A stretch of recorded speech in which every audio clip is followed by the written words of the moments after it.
Savez-vous ce que sont les déchets radioactifs? D'où ils proviennent? Comment ils sont gérés?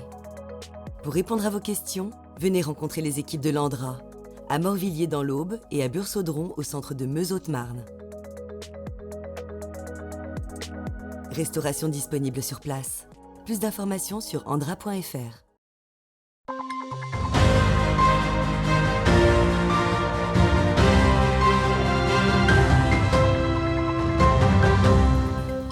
Mardi 19 septembre, soyez les bienvenus dans le 15 Info. Voici les titres de cette édition. La première école de production du Grand Est a officiellement été inaugurée ce matin. Une solution directe pour répondre à la pénurie de main-d'œuvre. La guinguette mobile termine sa route cette semaine. Vous découvrirez les coulisses de cet événement ambulant. La communauté de communes des Portes de Meuse s'offre un nouveau siège à Écuré, un bâtiment des années 1700 entièrement rénové. Velaine aura bientôt une nouvelle médiathèque, tiers-lieu, un projet au centre de l'axe Ligny-Bar-le-Duc. Et nous aurons sur ce plateau un invité, Thierry Husson, il nous parlera du trail nocturne des Portes de Meuse. Et ce matin, à Nogent a été inaugurée en grande pompe l'école de production Metaltech, un projet porté par de nombreux acteurs tels que le cluster Nogentech, la chambre de commerce et d'industrie et la région Grand Est. Une solution pour répondre en direct à la pénurie de main-d'œuvre dans le secteur industriel. Nicolas Fontaine, Loïs Large. C'est la première école de production de la région Grand Est. Ce mardi, Metaltech a inauguré ses locaux au cœur du pôle technologique à Nogent, avec l'objectif de répondre aux besoins des entreprises du secteur. On avait un problème de recrutement, de formation des jeunes au niveau de l'usinage. C'est un des métiers en tension sur notre territoire. Donc l'idée était de regrouper les industriels et de créer cette école. Pourquoi cette école? Pourquoi ce format? Tout simplement parce que c'est une école qui colle aux valeurs du bassin. On forme et en même temps, on fabrique des vraies pièces pour des industriels qui vendront les pièces à leurs propres clients. En se proposant comme sous-traitant aux entreprises locales, Metaltech permet à ses élèves d'allier formation et professionnalisation dans un secteur géographique proche et un secteur économique tendu dû à la pénurie de main-d'œuvre. Chaque année, l'école peut ainsi accueillir jusqu'à 12 jeunes âgés de 15 à 18 ans. Tous préparent le CAP de conducteur d'installation de production. Une formation en 2 ans qui les forme au métier d'usinage, mais qui fait également honneur au passé industriel de la région. On est une région industrielle, on l'a été par le passé. Et c'est un atout aujourd'hui parce qu'au moment où on parle de réindustrialiser la France, ce qui est une nécessité absolue, effectivement, les territoires les plus à même d'accueillir de l'industrie sont les territoires qui ont cette culture industrielle. Chez nous, quand on installe une industrie, il n'y a pas un soulèvement de foule, d'opposition. Chez nous, on a une culture industrielle, on en est fiers.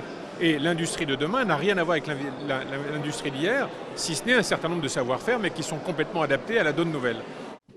Les premiers diplômés sont attendus d'ici le mois de juin, mais Metaltech voit déjà plus loin. L'école entend bien attirer de plus en plus de jeunes et ouvrir de nouvelles classes au cœur du département de la Haute-Marne. À présent, vous commencez à bien la connaître, cette petite camionnette rouge, cette guinguette mobile qui, depuis le mois de mai, sillonne les routes de la communauté d'agglomération Saint-Dizier-des-Ré-Blaise. Manon de Fontis, Mathis Grenier et Clémentine Coppola ont suivi une des dernières installations à Roche-sur-Marne, où elle met l'ambiance ce soir. C'est une camionnette rouge qui ne passe pas inaperçue dans les rues de Roche-sur-Marne. Pourtant, cette fourgonnette des années 60 est devenue célèbre dans les départements marnais et haut-marnais. Depuis le mois de mai, cette guinguette mobile se promène sur les routes du territoire. On va aller à Roche-sur-Marne, du coup à la salle des fêtes de Roche-sur-Marne, pour la soirée de ce soir, pour préparer la soirée de ce soir. Ce soir, elle s'installe pour la première fois dans la commune pour proposer aux habitants une soirée conviviale avec des animations musicales. La guinguette mobile, c'est du coup un bar-café itinérant. Qui sillonne les routes de l'agglomération de Saint-Dizier. Donc on se pose dans une commune. Portée par l'association 1000 Cafés, la guinguette mobile entame sa dernière tournée pour 2023, une année qui a été particulièrement intéressante pour les porteurs de projets. Je pense que c'est un projet qui a quand même bien réussi, qui a fonctionné. On voit que les habitants sont sont vraiment maintenant partie prenante parce qu'il y a des bénévoles, il y a même des habitants qui deviennent bénévoles de la guinguette mobile. Donc je pense que c'est un projet qui va essayer en tout cas de perdurer sur le territoire. Il ne reste plus que 4 arrêts à la camionnette rouge. Elle passera par Villiers-en-Lieu, Curel, Attencourt et Cheminon avant de rentrer dans son garage à la fin de la semaine pour peut-être revenir l'année prochaine. En Meuse, la communauté de communes des Portes de Meuse a inauguré hier soir en présence de nombreux élus ses nouveaux locaux installés à Écuré, un site rempli d'histoire. Manon Dupontis et Loïs Large étaient sur place. Le ruban tricolore est coupé, le nouveau siège administratif intercommunal de la communauté de communes des Portes de Meuse est officiellement inauguré.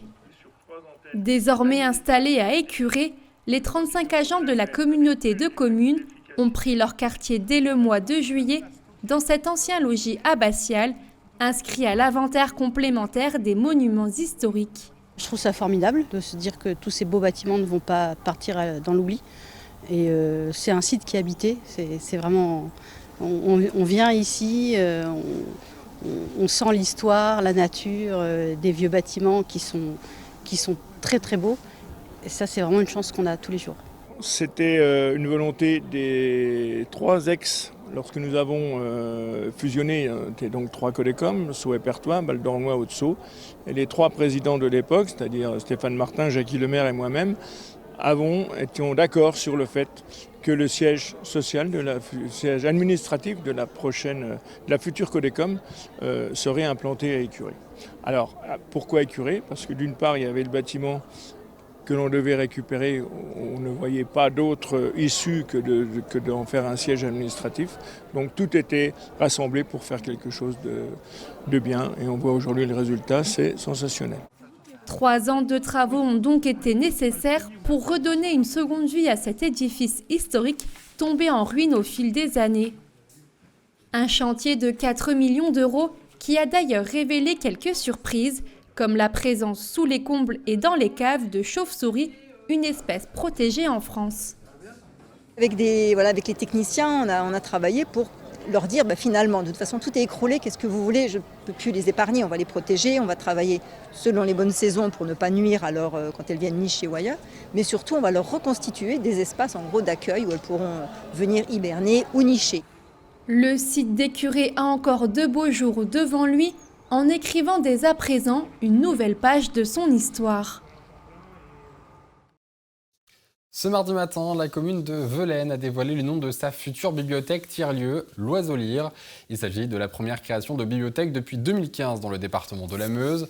Le bâtiment ressemblera à un cube de 200 m² d'un seul niveau, incluant une salle modulable d'accueil de classe et un bureau partagé avec des services communaux ou des associations. Cette bibliothèque peut représenter une opportunité pour accélérer la coopération entre les 7 bibliothèques de Meuse-Grand Sud. Symboliquement, la pose de la première pierre a été remplacée par des lettres, le nom de cette future bibliothèque. Avant, une bibliothèque extrêmement vétuste dans un bâtiment préfabriqué qui n'avait aucune commodité ni sanitaire, mais où effectivement étaient beaucoup de livres amassés au fil des années et avec une équipe d'animation qui est extrêmement dévouée à la cause de la lecture et de la bibliothèque. Et pour eux, nous avons voulu faire un effort énorme, c'est-à-dire démolir ce bâtiment vétuste pour le remplacer par un bâtiment moderne, une médiathèque vraiment donc top niveau. Comme le bâtiment va être un bâtiment qui va être fait de verre et d'acier, on trouvait un petit peu incongru de mettre un bloc de béton symbolisant la première pierre. Donc on a préféré y mettre les premières lettres, et les premières lettres ont été dévoilées ce matin, et c'est le nom de la future bibliothèque qui va s'appeler l'Oiseau Lyre, L-I-R-E. Des propos recueillis donc par Agathe Poulet. Et le 30 septembre prochain, le Trail nocturne des Portes de Meuse revient pour une nouvelle édition. Thierry Husson, bonsoir. Bonsoir. Vous êtes donc le directeur général des services de la communauté de communes des Portes de Meuse et vous êtes là pour nous expliquer les nouveautés de cette course, la 5e du nom, un nouveau parcours qui attend les coureurs avec un nouveau lieu depuis Lille-en-Rigaud.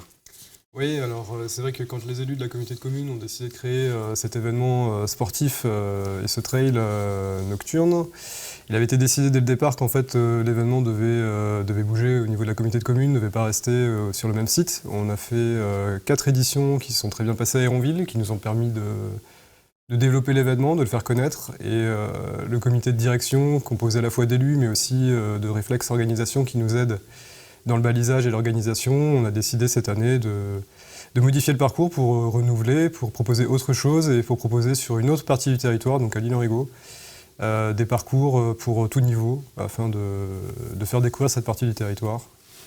Alors, comment ça se passe justement? C'est finalement, quelle est la distance de ce trail et combien finalement il y a de courses ou de parcours différents?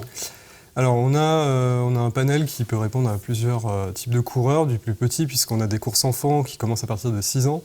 Donc entre 6 et 10 ans, entre 6 et 12, ils vont faire 1 km dans les rues de l'île-Henrigot pour faire découvrir la commune. Ensuite, on a des parcours ados, donc qui font 2 km, c'est la même boucle qu'ils vont faire 2 fois.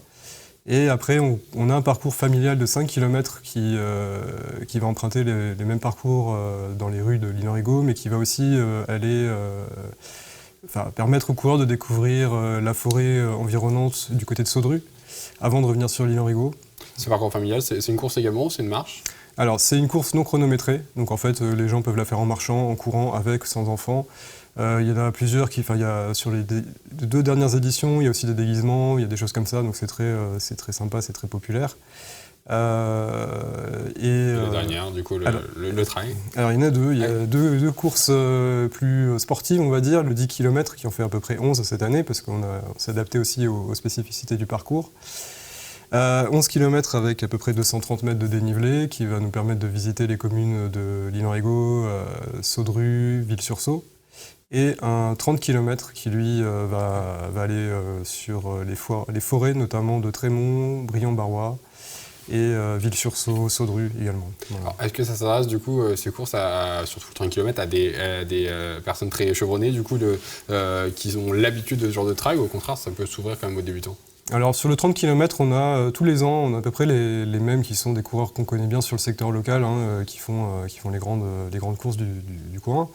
On en a à peu près une vingtaine qui vient parce que ça leur permet soit de s'entraîner, soit de faire un défi proche de chez eux. Et puis il y en a toujours une dizaine qui tentent un 30 km pour la première fois. L'avantage, c'est qu'il y a entre guillemets que 630 mètres de dénivelé, que c'est pas loin. Et puis ça permet aussi de découvrir les courses en semi-nocturne, puisque la spécificité, c'est que les 2 courses 11 et 30 partent de jour, mais se terminent de nuit alors pas pour les meilleurs qui, eux, courent tout le temps de jour, mais pour le milieu du peloton, en fait, ils terminent toujours de nuit avec la frontale, et il y a toujours un petit truc en plus à faire ce genre de course. C'est un petit peu une aventure pas loin de chez soi et chez lui-même. Et pour le 10-30 km, ils partent de nuit? Non, ils partent de jour, en fait, aussi. les deux, le 10 et le 30 partent de jour, mais après, en cheminement, il fait nuit à peu près à la moitié du 10 km pour les coureurs de milieu de peloton, et à partir de la moitié également 2 tiers du 30 km pour... Le départ, du coup, c'est aux alentours de quelle heure? De 20h? Alors, le départ pour le 10 km de mémoire, il est autour de 20h, de 19h, je sais plus, 19h30, j'ai un gros doute.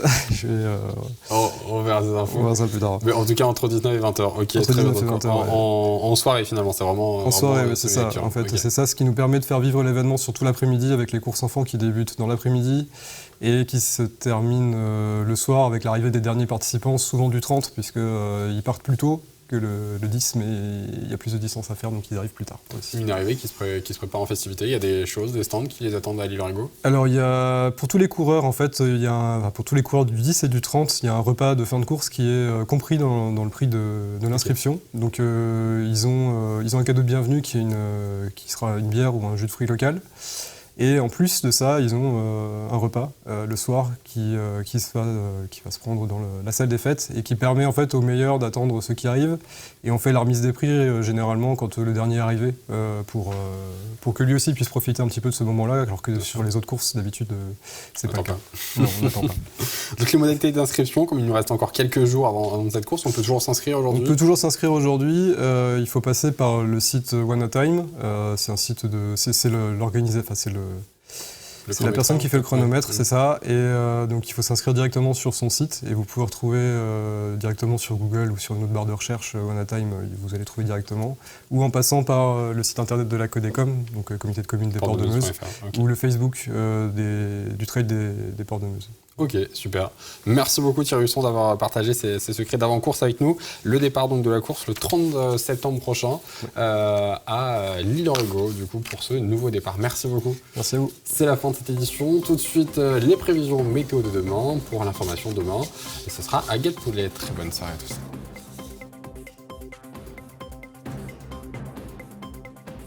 Toute l'actualité en continu à retrouver sur notre site internet et notre application mobile. Retrouvez-nous sur le canal 373 de la TV d'Orange et sur le canal 953 des offres Freebox.